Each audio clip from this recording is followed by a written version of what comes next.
Who is Allah? Jalla Jalaluh. Allah's not an idea you hold. He's the reality holding you. Before you think of God as something, pause.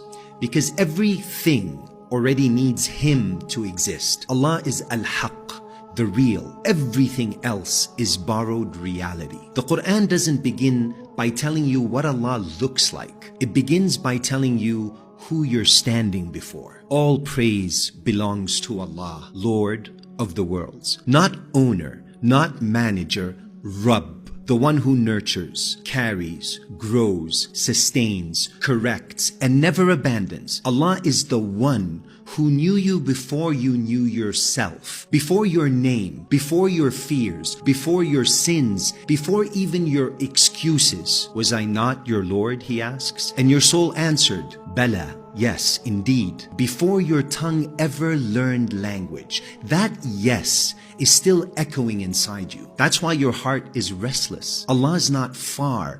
Distance is a makhluk, a creature. He created it. We are closer to Him than His jugular vein. Closer than your thoughts, closer than your memories, closer than your voice narrating your life in your head. You don't move toward Allah by traveling. You move toward Him by seeing clearly. Perspicacity. Allah is the one who acts through causes, but is never trapped by them. You call it luck, you call it coincidence, you call it timing. Allah calls it permission. The fire didn't burn Ibrahim alayhi salam, not because fire forgot how to burn, but because fire only burns when Allah allows it to. So when something works in your life, it's not because the door was powerful. It's because the opener, Al-Fattah, was present. Allah is the light of the heavens and the earth. Allahu nuru samawati wal ard. Not a light, the light by which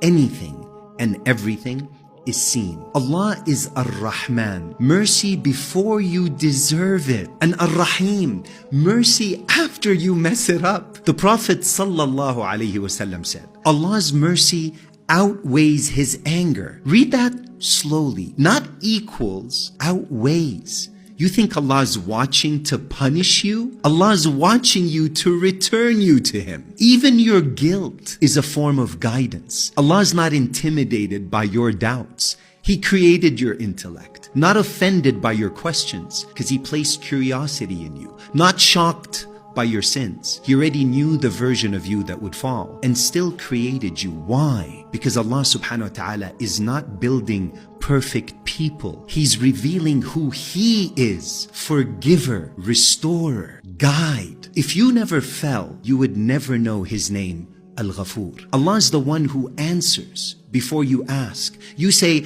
I made dua and it didn't happen. But what if it did? Just not in the form your ego requested. What if Allah answered by protecting you or delaying you or rerouting you or breaking you so you could finally soften? The Prophet ﷺ said, amazing is the affair of the believer. Everything is good for him. Not because life is good, but because Allah is involved. Allah's not found in noise. He's found in surrender. When the masks fall, when the strategies collapse, when you finally say, I can't do this alone. That's not weakness. That's tawheed becoming real. And here's the part that hits home. Allah's not waiting for you at the finish line. He's the one walking you every step, even when you think you're lost, especially then. So who is Allah? Allah's the one you were never separate from, only distracted from. And the moment you stop mistaking the doors for the one who opens them, you don't find Allah, you remember Him. And when that happens, nothing, I mean nothing, looks the same again.